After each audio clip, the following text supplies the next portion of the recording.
Hello, everyone, and welcome to our influencer panel. I am joined by Riley Schlick-Trask, owner of Riley's Rebuilds, and I'm also joined by Caroline Richey from HHWheels Production. Welcome, Riley and Caroline. I'm so happy to have you both with us. Let's just start off with both of you talking about your education, your STEM or automotive career history, along with your current education or career. Riley, let's go with you first. Okay. Hi, I'm Riley, the owner and founder of Riley's Rebuilds. It's a carburetor rebuilding shop run and done by a bunch of high schoolers. Right now we have 8 employees, 5 girls and 3 boys. We also do car builds, so we have pretty much hit most categories in car builds. And then I just finished doing a full frame off resto of a 1957 Chevy Nomad. I'm currently in college as a triple major in physics, math, and mechanical engineering. And I go to Connecticut College. Excellent. Caroline. Hey, I'm Caroline Richey. I actually co-own a business called HHWheels Productions with my dad. We primarily focus on social media marketing and video production.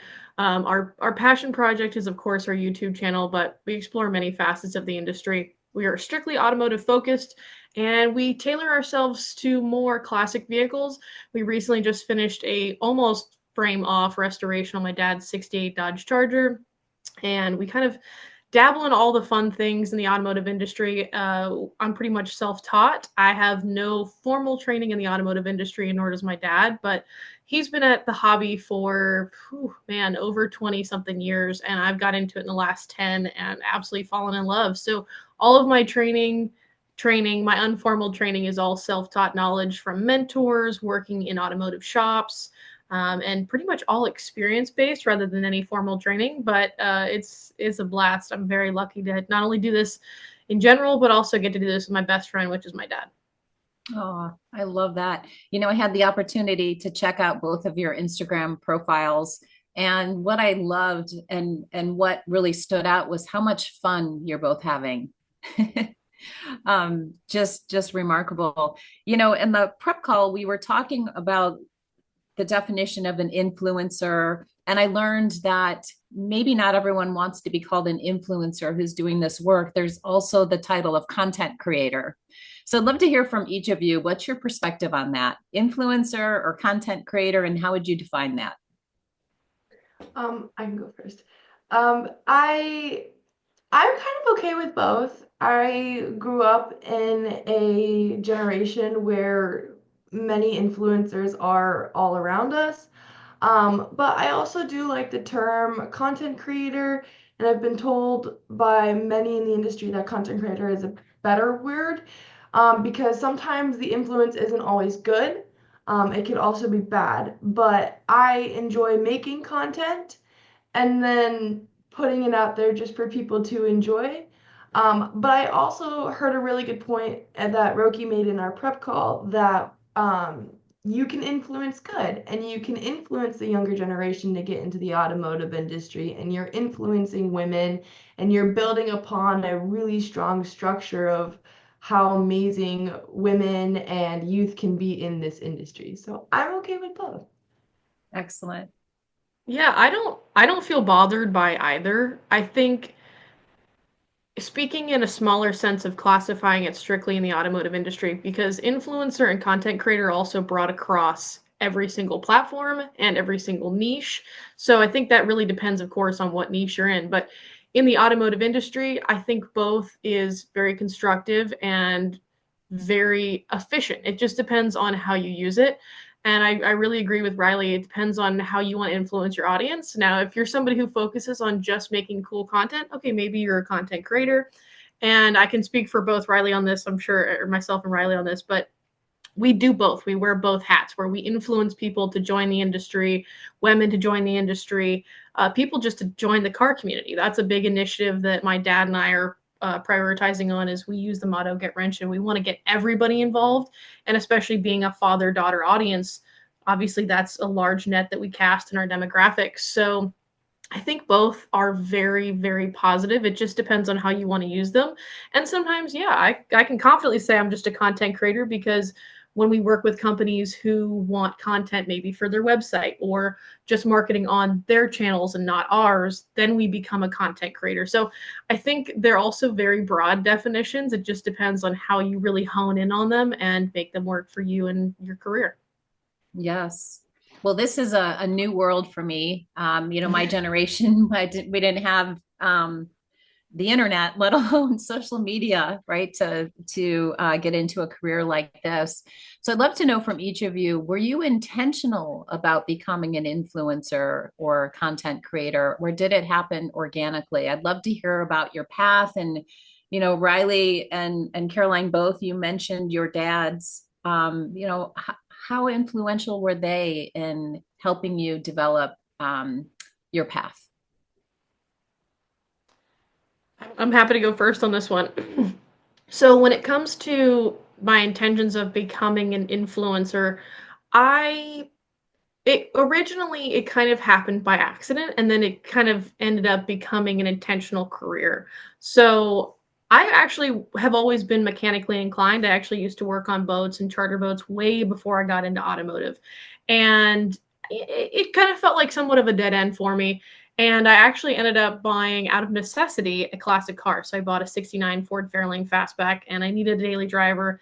I didn't have very much money to my name. And that was where my unintentional accident kind of happened, where I was just driving this car. I was just using it as a daily, just living my normal life, going to my normal 9 to 5 job. And people would come up to me and they would talk to me and they would share their stories about this car or another car and basically just romanticize this memory. And it just made me feel so connected to people and really inspired by what the automotive industry and cars in general can do for people. It inflicts such a wonderful emotion in so many people, and I don't know, you just kind of all of the ugly in the world kind of goes away when you start talking to somebody about this memory that they have, whether it was like their first kiss, their first date, the first car they learned how to drive stick shift on, whatever it may be. So that's when I kind of fell in love with it. And then I started going to Cars and Coffee and I started participating in local events. And then I started connecting with my dad a bit because my dad is actually not my biological dad. He's my adopted dad. We met about 8 years ago now. And at the time, he understands that he lost a parent at a young age. So we were able to kind of connect on that one. But I started helping him out in his garage. He was just doing hobby stuff, nothing crazy. And he'd always wanted to do some sort of TV production. My dad's very creative when it comes to that. And I was like, oh, well, I have a background in graphic design and freelance editing because I was somebody who liked to try out a lot of things in my teenage years. So I said, why don't we just, make some YouTube content? Let's have fun with it and see where we go with it. And then now here we are going into our 5th year and it's blossomed into this crazy thing where, like, yesterday we went to the NHRA Gator Nationals and we connected with a bunch of PR people we work with there and did interviews. And then obviously being at home, we do classic car restorations that we put onto our YouTube channel and other social media channels. So it intentionally somewhat, but also unintentionally on both sides. So kind of a happy accident. And I don't know, I just feel so blessed that I get to do this every single day. I love it. A happy accident. And you're so right about, having those memories of first car, first kiss, first whatever. We were talking about that on the professional panel. My first car was a 1977 red Thunderbird. And I Nice. just had such good memories of, that car and how it felt to drive it. Riley, what about you? I'm kind of in a similar boat. It was intentional and not intentional at the exact same time. So, my dad was a stay-at-home dad, and he was a hobbyist in cars, so we always had a car in our garage. So I pretty much grew up with my crib in the garage. There's pictures of me at like 5 years old, like sand blocking some of our cars or like taking tape off under like the creeper for enjoyment. Um, and I knew at a very young age that I wanted to be able to break down and know exactly what I was looking at and be able to tell someone, go get this part and this part and fix it on the side of the road. It always was just something in the back of my mind. And at 13, I told my dad that I wanted to be able to build my first car so that by 16, I'd be able to be driving it and all this. And he said, yeah, okay, well, what money? And so that sparked me needing to find money, and in Florida, the minimum wage was not enough. And so my dad turned me to the garage to find something to flip, and there was a Edelbrock carburetor there. And so I started flipping carburetors, and at the time I was in competitive soccer, so I traveled all over Florida, and I ended up scouring Facebook Marketplace and eBay for all these carburetors, and did that until I got my first car, which was a 1995 YJ. It's a Jurassic Park Jeep. It's still my daily. It's the love of my life. And then COVID hit. And during COVID, my dad and I souped up the Jeep. We made it working. We thought it was going to take us 3 years to get a car, and it actually ended up being done within a year just because we had so much time. And then during that time, I had gone viral on TikTok, but for a different platform. I was doing a bunch of anime and manga reviews. And so I kind of gotten into the idea of influencer and being kind of in the spotlight within social media. And then kind of everything just like died down, played out a little bit. And when I was 16, I got into a car accident with one of my girl best friends. I needed $10,000 in expenses, and so I went to Facebook and put out a post because I had pretty much bought out all of Florida of carburetors and said, "Hey guys, I'm Riley. I've been building carburetors since I was 13 to pay for this really cool Jeep. If you have any carburetors I can buy off of you or parts, please let me know." And that post went viral. And I ended up having 300 carburetors for free on my doorstep in the next 3 weeks. Whoa. And I had enough coming in, and I had enough of my rebuilding services that I was able to hire my four girl best friends. And then we started continuing the social media platform and just kind of keeping up with everything. And that's when companies started reaching out. And it was right around SEMA time. So Edelbrock instantly grabbed us because we were doing Edelbrock carburetors and said, "You're coming to SEMA," and then threw us in the world. And so we kind of just took the tiger by the tail, and it in that sense it was accidental, but also we said yes to everything. We applied ourselves to everything. We went to all these shows. I'm a very talkative person, especially as a 17-year-old who didn't know anybody anywhere in that building. I was like, you know what? Let's go. So it definitely took appliance and intention of the possibility, but the initial was not intentional whatsoever. Wow. So many good lessons there, Riley and Caroline both. I'm thinking about necessity is the mother of invention and innovation, creativity, all of that. And then, this mindset of yes, being open-minded. You both talked about communities. SAE is a wonderful community. Can you talk a little bit about how communities like SAE and others have been instrumental in helping you increase your reach? I would say that networking and communities is the number one way to get anywhere, especially in this industry. Um, Through the ability of communicating and keeping relationships up and networking, it can take you anywhere. Um, I think my dad and I sat down a while ago, and we charted out how this whole crazy world blew up for us. And it was just from us talking and making friends and meeting people and being you, and showing that, and the community respects and sees that, and just this community especially like takes you in. And I think especially as a woman and within my age, the industry saw themselves in me, saw their daughters in me, and my most of my following are older gentlemen. So I say that I have 100,000 grandfathers. So it's just like it's definitely this community especially. really wants to help the youth, wants to like propel everybody, which is really, really awesome. And then the idea of being able to connect with those people and use that connection to further you and help you um, is very, very big for me. Yeah, I can, oh, go ahead, Caroline. sorry. No, I'm sorry. I could not agree more with that. I think the industry, the automotive industry has, I think, a pretty decent misconception that everybody is old in the industry.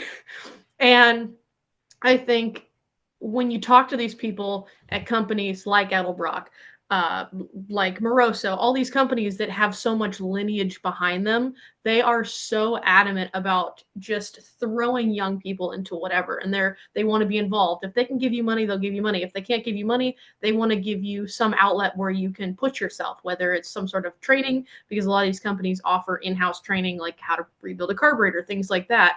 I think also the cool thing about it is there are so many different companies and people, just independent people who are skilled in everything. I mean, when it comes to building a car, you're painting, you're sandblasting, you're body working, you're welding. There's so many different things from mechanical to even just the aesthetics where people are so specialized in their training. So the cool thing is keeping an open mind of continuing to learn and being eager to learn is something I like to tell younger women and younger people trying to get into the industry, because you have to be eager, you have to be hungry, because the hungrier you are, the more potential to get sponsorships, the more potential to have more people back you and support you. And that's something that I actually saw a lot happen with Riley, because I remember seeing Riley when she was in Hot Rod Magazine. I was like blown away because it just made me so happy. Although I'm not much older than Riley, I'm going into my late 20s. I'm still just like, I see her as a little sister. So when I see people who I think are younger than me, or like put in a younger uh, area of my life, I'm just like, oh my God, I love to see this. I love to see them being proactive and eager. And even though we're in social media, I'm a big advocate for getting out of your phone. I'm a big advocate for working with your hands and just doing it. So it is really cool to see the whole community come together and really, really welcome young people. I don't know. We're all trying to work to obviously break that misconception, but it's pretty cool when you actually really put your boots on the ground and go to events or whatever it may be. You'll connect with some really cool people. Yeah, I love what you said about being hungry, Caroline. So important. And Riley, talking about how welcoming the industry can be. I before I got into engineering, I did a tool and die apprenticeship. And when I got into that apprenticeship, I thought I was so green. I didn't even know what green meant. And then I thought I was going to be making tools and die them. I had no idea. But the men that supported me, that saw me as their daughter or as their granddaughter, was just incredible. So many people gifted me their tools because maybe they were retiring, and it was just incredible. So I think so many do have misconceptions about the industry. So maybe what surprised you about the industry? Did you have any of those misconceptions when you first started? And maybe what's something that surprised you about the industry? Yeah, definitely. We're like, yes. Yes. Um, I had a huge misconception that the automotive industry was scary, dark, mean, aggressive. Like, yeah, like I don't even, yeah. And then I'm from Florida, so a lot of mechanical um misconceptions, especially down here, is that it's not a wealthy industry, that it's not worth getting into, that the trade schools are not good. Like we have very high misconceptions of the automotive industry, which is like not true at all. Um, the technical schools are amazing. Like those are the schools that you should be going to. You really want to apply yourself, like being eager to learn. Um, Nobody's mean in this industry. They might look mean, they might look scary, but I've learned that the scarier the look, the more teddy bear personality they are. It's like, I don't know, it's a counterbalance. But the industry is genuinely so nice. and supportive and wanting. And I didn't think that was going to be, especially on social media everywhere. Like, people behind a keyboard can be very rude and very mean. And when you're a woman in the industry, that adds on to the fact that you don't know what you're doing, or you're not a mechanic because you present feminine, which is not true at all. And that was one of the scarier points for me, that I was going to come in and everybody was going to attack me for not knowing. I'm a 19-year-old. I do not need to know everything. I don't know everything, and I'm very open about that. But that was also a very big, scary thing for me when I was coming in, especially when we started going off, because we did get some really mean people telling me that, like, what I was doing a monkey could do, or like that it wasn't anything super special, and that I wasn't doing a niche thing. And those hurt. But then to one negative comment, there was 100 amazing comments being like, "You rock, go girl, like, let's do this." And so that totally, like, it was so nice, because I think I've gotten less hate than probably any other social media category too. Like, I think the amount of support has been astronomical, which is like a big misconception for me. And then the people and how the community has also been a little bit of a culture shock for me as well. I Oh my think goodness. Go ahead, I think Caroline. my biggest misconception that I think I put on myself was being a woman in this industry, especially going, let me back up for a second. Going into any industry that you are hopelessly in love with and you want to be a part of, you immediately like, I want to be the best that I can be, but I don't want to step on anybody's toes, and I don't want to make anybody mad. And you think about all these things where you're like, if I make somebody unhappy, or I don't present myself in a way that you think other people should perceive you, that you're not going to succeed. And something I did right off the bat, and I thankfully realized pretty quickly, but something I always like to tell other people is, don't put yourself in the box of just being a woman in the automotive industry, because that puts you in a bracket that limits you. Because first, you listen to a bunch of guys that do have the negative opinions, the wrong people to listen to in this industry.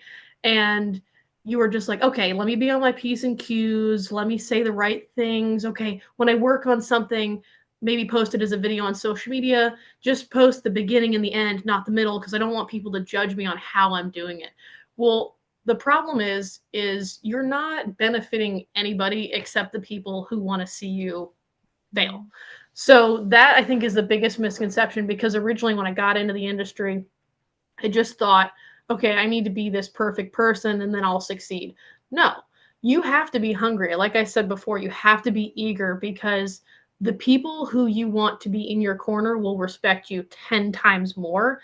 Plus, you'll also make connections with people, some of the most amazing people. Like, I have been so fortunate to just go buy cars from guys who want nothing to do with social media. Like this one guy I met in Florida.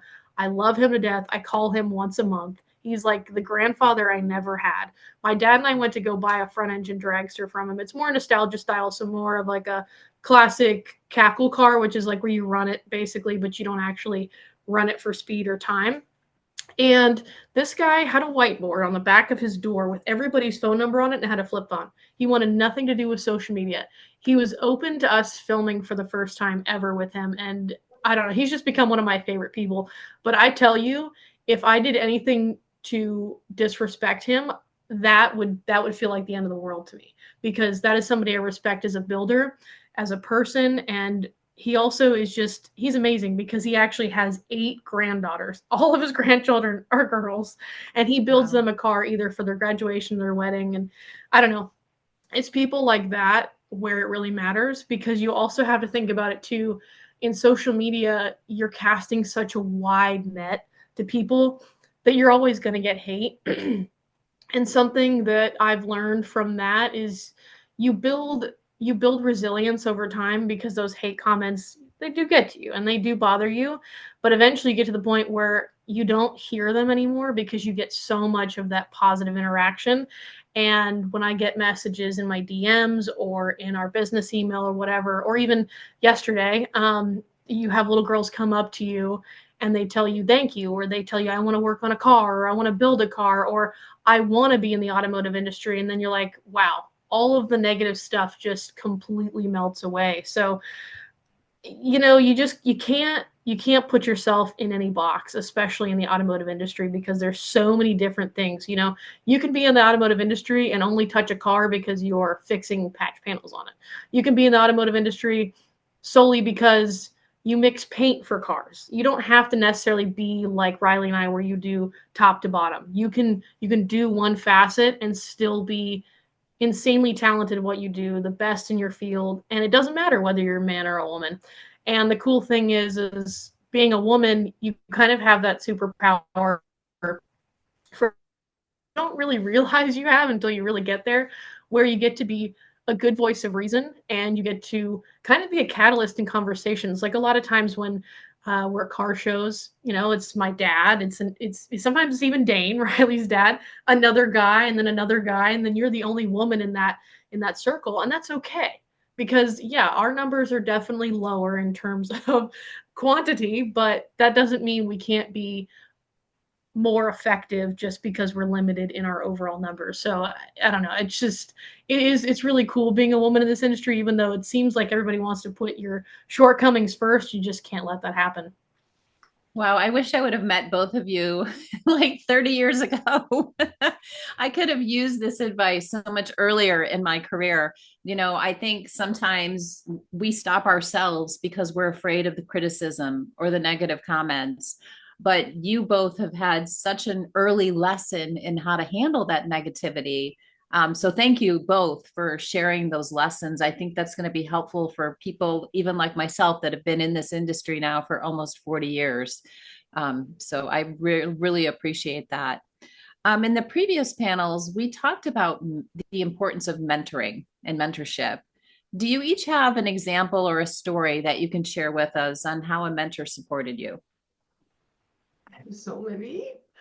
Um, I would say mentorship is definitely like the most important, especially if someone super young wanting to get into the industry, is one of the most important try and find ever. So like my dad is definitely one of my major mentors. He has taught me pretty much everything I know, from just how to speak properly to how to wrench uh, so well. And that has been a very big part of my life. And then I also have some really amazing women in the industry, like Bogey, who's from All Girls Garage, is one of my biggest mentors. She is like a older sister to me. Um, when I first met her, because I knew that they filmed in Tampa and I live really close to Tampa. So I first met her right as she was unveiling one of her SEMA builds. I like ran up to her right before she was like just about to go on stage. I was like, oh my gosh, I love you so much. Like, hi, I'm Riley, blah, blah, blah. She's like, stay here. I'll talk to you in 1 second. Then she went and like revealed her car and she came back and gave me a plentiful amount of her time. And then I went to one of her autograph signings and I kept talking to her and she looked to her producer who was happened to just be there because it was for the show and was like, this girl's awesome. We need this girl to come on the show. Um, you need to get in touch with her. And I got her number, I got the producer's number, and I kind of ran off. And then I got a call like the next day from her. And after that, it's been nothing but hey, how are you? Like check-ins and me also talking to her and then the network being behind it being like she asks me like, "Hey, do you know this person?" And I'm like, "Oh, done. Yes, I do."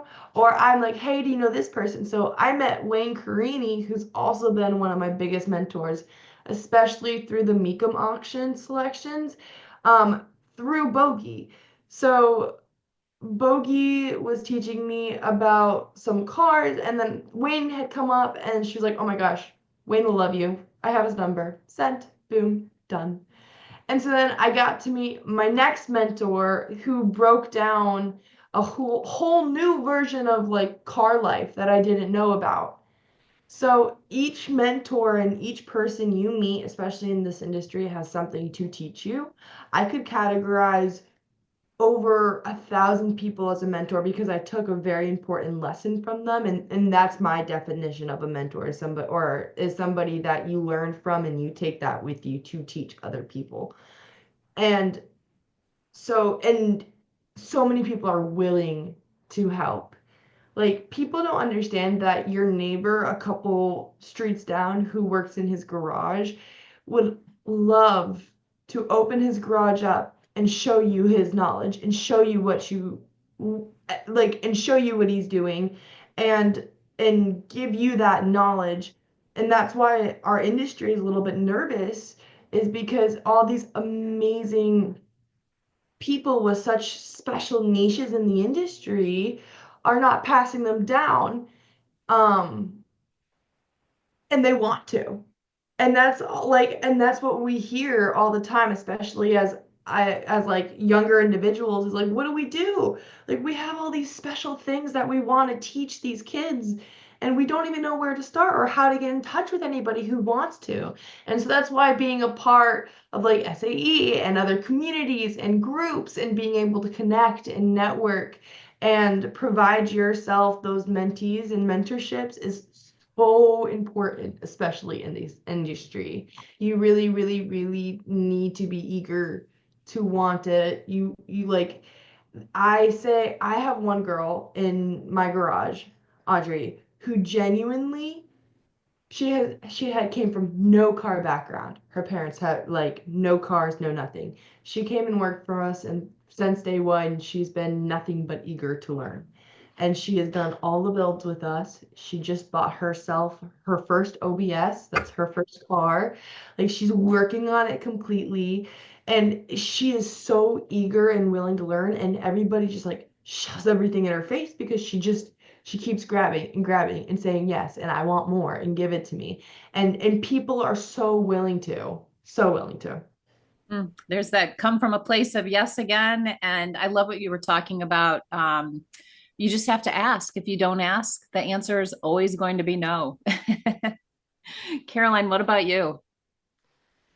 I think I can kind of go hand in hand with Riley when it comes to having a dad, but at the same time, my dad is not my biological dad. We met, like I said, about 8 years ago. So um, I don't I don't think anybody should be closed-minded when it comes to mentorship, because like my whole career itself is built on mentorship. I think it is a very effective way of learning, because there's nothing against schooling and anything like that. I think it's amazing and I'm a big advocate for that. But the cool thing about hearing it from somebody that you respect is they kind of already sift through all the stuff you don't need for you. So there is a little bit of convenience when it comes to mentorships, because not only do you get their real life experiences, you get to hear how they do things. And yes, I have worked with a few different mechanics aside from my dad who do things completely different. I don't think any of them are the exact same. It also obviously depends on what you're working on, whether you're working on OEM stuff or whether you're just doing cool classic car restorations that people want completely customized from point A to point Z. So I think mentorships are the pinnacle of the automotive industry, in my opinion, because it's been something that has been going on forever. And I've been very lucky to train with my dad. And my dad and I also learned together. So when I first got in the automotive industry, I kind of understood wrenching and mechanics and stuff like that, but I just wasn't very detailed. It was just very, very broad. Like, I can change some oil and I have the confidence to take stuff apart. That was about all I had. And I learned from him on GM. I learned on him from Ford, Mopar, everything. So we kind of just did it all. And the thing is he learned everything from being self-taught and having other mentors. So it really is just this kind of chain reaction of people. So the cool thing is by the time it reaches you, and your mentors had a mentor and their mentors had a mentor and so on, you get prime knowledge, and you get knowledge that you can't learn from reading a book.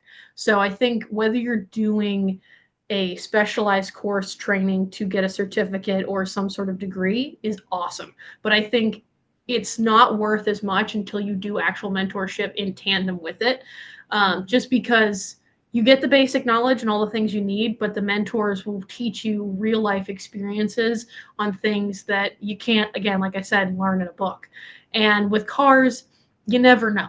People bring stuff in, and when I used to work in an automotive shop that used to just work on all the new cars, people would bring things in that was never in a book. Like you would find an engine that had 19,000 miles on it, oil had never been changed. This thing's practically brand new, but the engine looks like it is full of coal because they haven't changed the engine. It's probably the brake-in fluid. So you're just like, what do I do? You know, and that's when you have a real life mechanic who's been through something like this and like, okay, here's the good additives, here's the engine cleaner. We have to run it 3 times. We have to do all these things, and that again, you can't take that away from learning online. You have to learn that from somebody. And also, it's good having those connections because, again, like Riley said, it's also a chain reaction of people where, okay, I have this mentor, but they know this person that'll help me advance in this side of the automotive industry. So, like I said, coming back to my dad, he has been a force of nature for me. I've been very, very lucky to learn from him. And the cool thing is I've connected with so many amazing men and women who are into automotive mechanics or even refinishing. And it's just brought me this world of amazing people that I can call if I'm like, okay, it's the middle of the night. I have the car show tomorrow. This painting job went wrong. What do I do? And you have somebody as your backup. And I don't know, it's just, it's a priceless thing. And it's an absolute necessity in my mind. I love that idea of passing it along. And as Riley mentioned, there's so many people that want to share their knowledge. And Caroline, to your point, so much of that knowledge can only be transferred person to person. So important. So much has happened since COVID, even. It seems like it was just yesterday. And, for me, it seems like time is moving on faster and faster as technology advances. I'd love to know from each of you, what emerging trends do you see or are on your radar, and what's next for you? Like, what are you looking to do next? Well, I think something that's, oh, sorry, you want to go ahead? No, go ahead. I think something that's emerging that I am personally a huge fan of is classic cars. I think those are making a big comeback. I think uh, in the past, I don't know, probably 10 years, it's been very JDM and, Hondas and stuff like that, which is great. I have some friends who work on Hondas every day and it's awesome. But for me personally, when I see younger people getting into classic cars, I'm like super giddy because that's what I love. That's my bread and butter. And those are the things that I love to see, and people are kind of getting back into kind of that 70s flair. I see this in a lot in life in general too, where like the 70s are kind of making a comeback. Like I'm walking around in bell bottoms and I love every second of it, but I'm also a car nut. But I think seeing classic cars come back is something that makes me so, so happy because although there are a lot of people in this industry who say they've kind of dried up, I completely disagree. And I think also they are getting a little more expensive, but that's because more and more people are getting into them. And even the ones that some people classify as ugly or maybe not the most desirable, those are making a big comeback. And that's a trend that makes me unbelievably giddy. And the cool thing is too is also coming back into where you're saying technology. Technology is advancing to where we can implement technology into classic vehicles. Like EFI is a big thing that a lot of companies out there have revolutionized to where it fits in the exact same position as a carburetor, but it runs off a computer and you just change your fuel pump and that creates the correct PSI for you. So I think it's pretty cool, like seeing this trend. It makes me very, very happy. Exciting. I would also have to agree on the classic cars. I heard this stat that's been going around that 43% of all classic cars are owned by individuals of 40 and under, which is a Hmm. really awesome stat. Um, I also agree. I think tuners have been very popular for the last 6-ish years, especially during COVID. Everybody had got their projects and started working on them. and finishing all their projects. And now I am also starting to see a bunch of kids get into like the old Fox body Mustangs and American Muscle. And so I'm really happy about that for sure. I want to push for that. I think that's an amazing trend, and that trend needs to fully come. And I think every parking lot should have like at least 20 classic cars in it. Um, I also know electric is coming in pretty hot into the industry, which is exciting. I always say that there is a place for everything in the industry, so I'm excited to see that branch off. Um, and then for what's coming up, I'm doing the Great Race.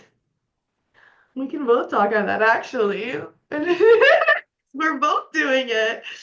So we're doing the Great Race, which is really exciting. That's this summer. I'm building the Fairlane up right now, and that should be done by then. So that's very exciting. Our dads are thinking about doing a little RV trip maybe, because everything has to be under a certain year. So they were like, we should get a 70s RV and follow the girls. And so, but Caroline, if you want to continue talking about that. No, it's definitely super cool that we can brag about how our dads are hanging out because it definitely makes our jobs a bit easier, but also a ton more fun because I love hanging out with Riley's dad, and my dad loves being involved in anything and everything we do.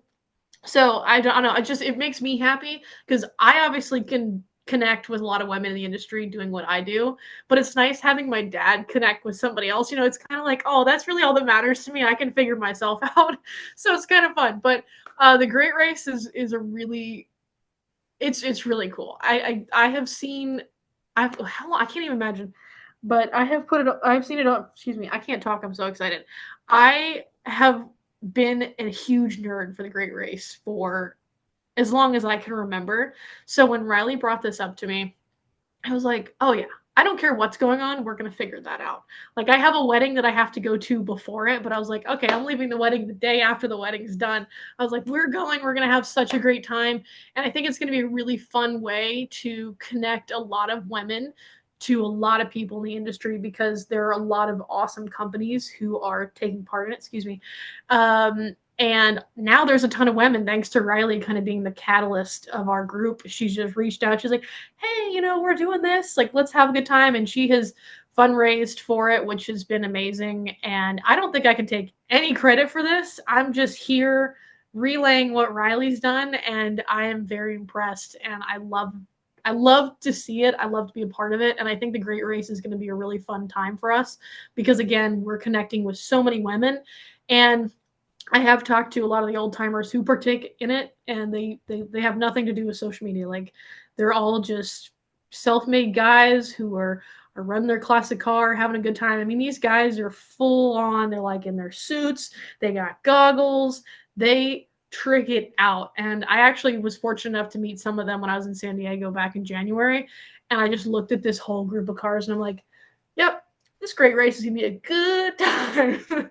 So it's gonna be cool because it kind of comes back in full circle to everything we're saying is kind of coming back to the mentorship, but all of us will be talking to different people and be like just drooling over excitement, talking to these people and learning from them and learning about vehicles that I haven't even messed with, and I'm sure Riley hasn't either, vehicles that I didn't even know existed because they were in production for like 5 years. And then you have these guys who are so passionate about it, and they're making these parts, or they're rehabbing things to make them work, or they are retroing new things on. So the Great Race is going to be, dare I say it, no pun intended, great.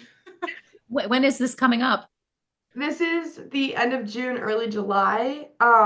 Basically, we can give a little context to what had happened was at SEMA, I was talking to Hemmings and Coker Tire, and they chalked up the idea about the Great Race. I was also with the Jesse Combs Foundation, and Jesse did the Great Race, and she was actually one of the headstrongs. And my dad and I was talking about it, and once we agreed, and we were like, you know what, this would be a really cool idea because it happens that the 7 states we're going through, most of all our influencer friends live either close or into them.